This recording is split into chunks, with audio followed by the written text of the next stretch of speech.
Hi everyone, welcome to Life Tips by Ning. Today's video is to explain the number 2 hexagram called the receptive.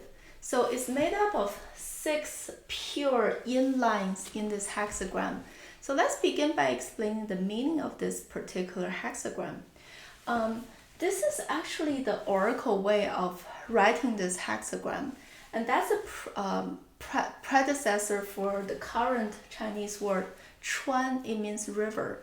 So that kind of symbolizes the meaning of this pure yin energy, right? It's like water and river flowing. It's naturally going with the trend and energy. It plays a supporting role. It's about enabling other people to achieve their dreams. It's about how can I support you like your mom. It's about the earth. How can I give my own nutrients and energy to grow and harvest crops? So that's the essence of the receptive hexagram. It's actually a kind of two sides of the same coin in relation to the first hexagram called the creative one, right? So the creative one is a pure yang energy. It's about initiation. I'm gonna create something, make something happen.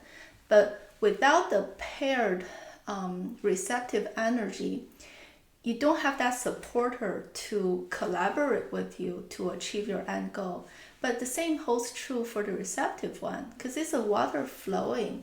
If you don't have this leader's guidance, I don't know where I'm going. So those two becomes a very collaborative and mutually beneficial pair to work with each other. This is the initial concept of this yin and yang working in harmony to start a universe. So that's how we apply it to the number 1 and number 2 hexagrams. They're kind of be viewed in a paired relationship. So if your prediction lands on this one, the message is you should probably hold still, keep things status quo. Don't take extra energy to take action or do something that might actually lead to unfavorable results. So let's dive into the individual lines. So the beginning, the first line, the original script says, it's a very vivid description. It says, in the beginning of winter, when we start to see frost, you should be able to predict and have the foresight that harsh winter is coming in the near future. And how this applies to human philosophy is that in the beginning of anything, the initial form, like how we raise a child, right? The initial habit is so important. When you put it in the correct position, over time, it evolves into a bigger habit. And the moment you try to correct a misbehaved or misformed habit down the road, it just takes so much more energy, and it's very less likely you can correct it versus when it's in the forming beginning stage, when it's still tiny. That's why in the beginning phase of anything, its revelation is we need to be cautious. We need to make sure we're set on the right path before it's just making sure you're going in the right direction, right? If you go to the wrong direction down the road, it's just so much harder to turn around. So that's the insight for this first line. It's about having foresight and caution. So if this is your primary one, you land down after your prediction with the coin or stick method. It's like, don't be very cautious. Don't take any hesitant action without thinking it through. And it can also have this image of too many yin, which is like without leadership, right? Everybody is fighting for their own self-interest. So because of this chaos without organized leader or a major theme, it will lead to failure. So just don't rush to it. Don't take action. You're actually better off staying status quo. And the second line is actually a positive one because positionally it's in the middle and it's a yin sitting in its desired position. So because of this following the natural virtue of this receptive hexagram, meaning I'm supporting, I'm others, I'm very inclusive, I'm big-hearted to encompass and everyone's good or bad, that will lead to a very positive result. But for I-Ching, here's the caution I will keep on repeating myself. It's not just about verbatim looking at the result. Oh, this one says it's super awesome, I'm gonna do it. There are prerequisites for those results. That's the beauty of I, meaning it's change, it's a book of change. If you don't follow that prerequisite of respecting the philosophy and the guidance of this receptive energy, you're going in a different way, then even though the result is positive, if you don't follow the prerequisite, you can actually turn it into something negative. It's very fluid. So it's very important to understand the why behind the positive result and follow that principle. And that's a major call out here. So the second one is actually a really good one because it's matching exactly the essence of this receptive hexagram. And the third one, because positionally it's in that like unstable transitional stage, right? So it says, it's not good or bad. It could be neutral on the condition you stay humble, meaning that you might like actually work really hard. I'll just give you an example. You might work really hard for a project at work, but guess what? You're not going to get much credit from it. And the wise thing to do is be okay with that and give the credit to maybe your supervisor or your collaborator, co-workers, whatever. That's the only way you can preserve yourself without invoking jealousy, maybe envious of your own talent, whatever. That could lead to a very risky position for yourself. But if you're able to not put yourself as the center of attention, even though you work really hard, even though you contributed a lot, you just put yourself in the back and make other people to the front and center. That's how you can preserve yourself and prevent a risky situation from happening. And the fourth one, same thing. It's a initial of that upper triagram, right? So both those two things are very unstable. It's a transitional stage.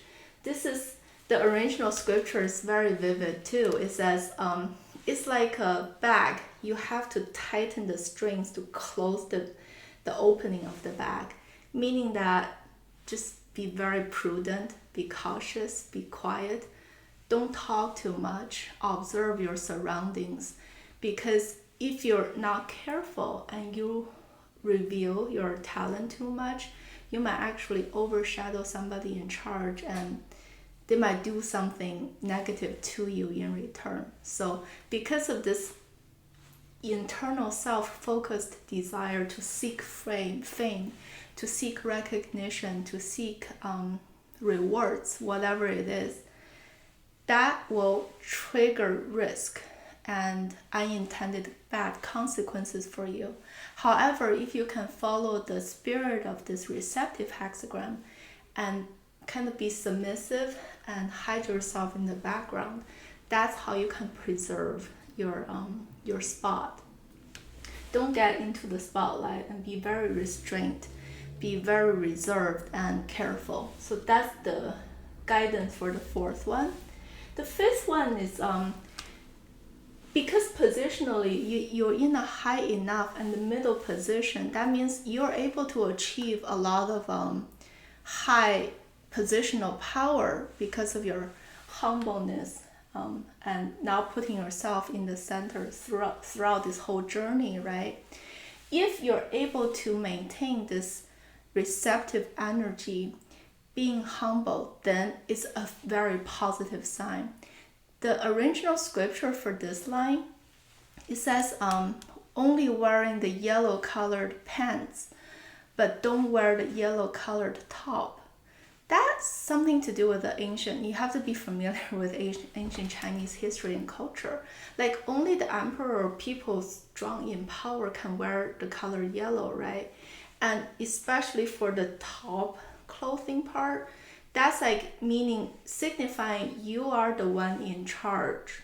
You are the emperor. You're the one and only guy that follows heaven's order, right?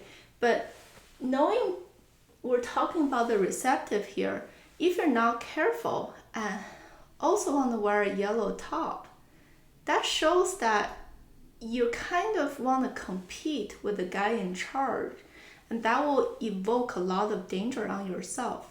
So this guy is smart enough that even though I have the power, I'm gonna clearly show you I'm not ever gonna compete with you. I have this loyalty to support and follow you. I don't have any ambition to take over your authority by only wearing the bottom part to show my loyalty. Because you're able to do that, you're able to maintain this positive authority level and high power position without invoking a lot of danger on yourself. And last but not least is the top 6 line. This is actually a very negative one. It's meaning that when everything goes to the extreme, like too much into the very extreme state, it becomes yang. So you have this desire to be the leader, right? To be the creative one, and you fight with the other guy.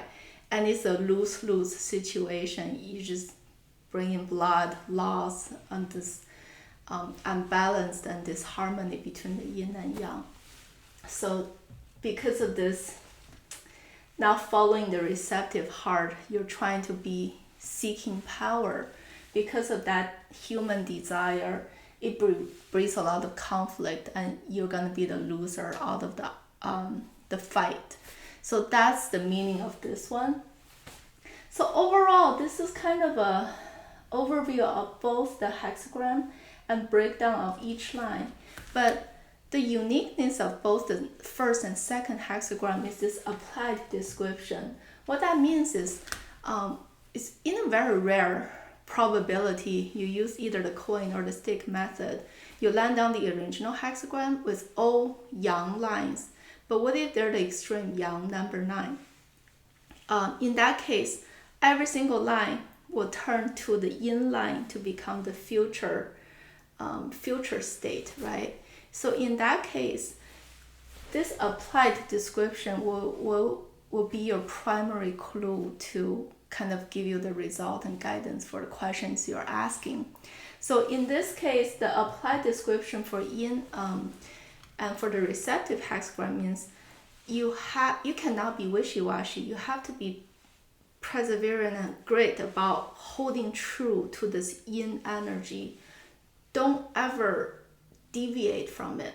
So going back to the yin and yang pair concept, it's the same thing. Because look at the yang, the creative one. It's every single line is a yang line, right? It's about being consistent. And this receptive one is the same thing. Every single line is a yin line. You have to preserve. You cannot betray yourself and kind of go different directions. So the underlying core essence for both applied either 9 or applied 6 for this one, it's the same message. It's about perseverance. It's about staying true and steady and hitting it in a kind of a linear way. Don't ever deviate from it. It's just the methodology on the surface is different. The creative one, the applied description, is about the yang methodology. So it's like, don't give up, keep on trying, push yourself, seek the right chance and go up, right? That's the creative one. And whereas today, the receptive one is about that same perseverance spirit, but I'm using the yin's methodology, meaning that I'm going to be going with the flow, make sure I'm always in that supporter role, not the leader role. As long as I do my supporting role really well, I will achieve very positive and good final results. So that's the meaning of that applied description. So Thank you for watching today, and if you guys have any questions, please leave your questions in the comments. I'm more than happy to exchange ideas in our journey of learning this ancient wisdom. Thank you for watching. I'll see you next time. Bye.